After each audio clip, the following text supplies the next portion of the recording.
All right, so we're here with Gramps' 2008 Nissan Pathfinder, and if you were here a couple of videos ago, you saw that we had found out that the auxiliary cooling fan is not working. Let me see that thing, Gramps. So we got a new one, and we're going to put it in. All right, so yeah, back I guess it's been a couple of weeks ago when I was trying out my top don, I was showing Grumps how the top don would do bi-directional controls on different things on the vehicle. Well, I showed him, I said, let's turn this fan on. So I turned this fan, this auxiliary cooling fan, on low, and it did not work. And then when I turned it on high, it still did not work. And when I bumped it with my finger, it just barely turned and would barely keep going. So that tells me right there that the fan itself is defective, it's bad. So he was on his way up to my house. Son got married yesterday, so he was here for that. And on the way up here, he noticed around the top of his radiator that it was damp, or at the crimp at the seal on the top tank. So he decided before he went back home that it might be a good idea, seeing as how home is about 5 hours away, that we go ahead and put a radiator in. And he had already shipped the fan to me, so we had already planned on putting that in. So I'm not going to do a blow-by-blow detailed on how to replace this radiator, but I will, at the end of this video, I will put a link to a guy that did the blow-by-blow video in about 10 minutes, showed you everything you had to do to get this radiator out. Really cool, really good video, but I'm gonna tag it at the end of this video if you're interested and need to know how to remove this radiator. So at this point right now, we are down to these two clamps at the top that hold this in, and there's two bolts that hold the evaporator core on.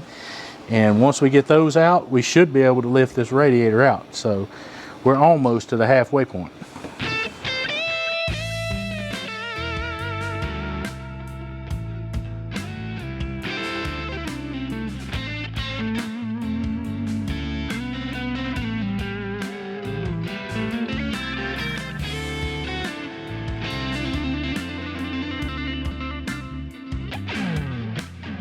Well, yeah, we ended up with a parts run.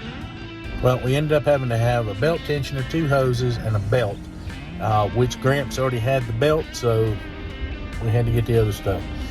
Had to drive the next town over. This is their area distribution center, and they supply their bigger area, and they're a bigger warehouse over here, and they supply a lot of the other stores. So we came over here to pick up the hoses. So when we headed back home, we'll be trying to get this thing put back together. And, well, when you are working on older stuff, sometimes when you go to tear it down, you find other problems that you need to tend to while you're in there. So this thing went from, let's put a fan in it, to, oops, the radiator's leaking, to, well, you might as well put a belt on it, the belt's cracking, to, well, we're here, we need to go ahead and put hoses on it. So you're working on this older stuff, you can run into that and want to make yourself prepared for that. So anyway, we're going to head back home and get this thing put back together. Go for it. We're ready.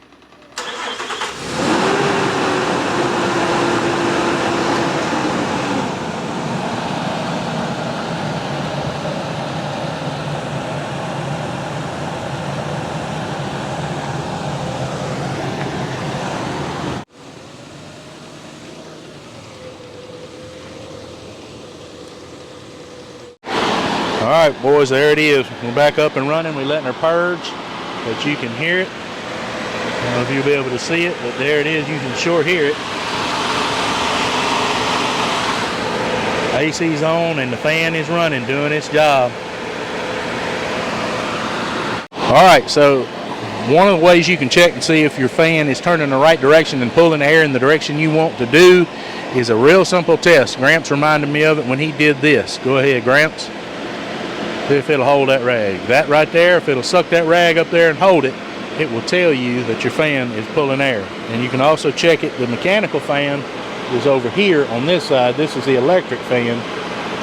While it's not as strong because it's not as shrouded on that transmission cooler, you can stick it up in there and see that it is pulling the paper towel to the radiator, and it's also, it will pull it up to that transmission cooler. Mostly that transmission cooler is going to get most of its air driving down the road anyway. So riding down the road, the air is pushing through, keeping it cool. But yep. It could overheat if you had a problem with the bugs being in here. You need to kind of make sure it's clean, not too many bugs, so the air can freely go through. Bugs, dirt, dust, debris. Yeah, doesn't hurt to take a water hose and kind of rinse it out every once in a while and put an eyeball on it. So as you can hear, or you should be able to, the fan's running just as I put the mic on. It was down to low speed.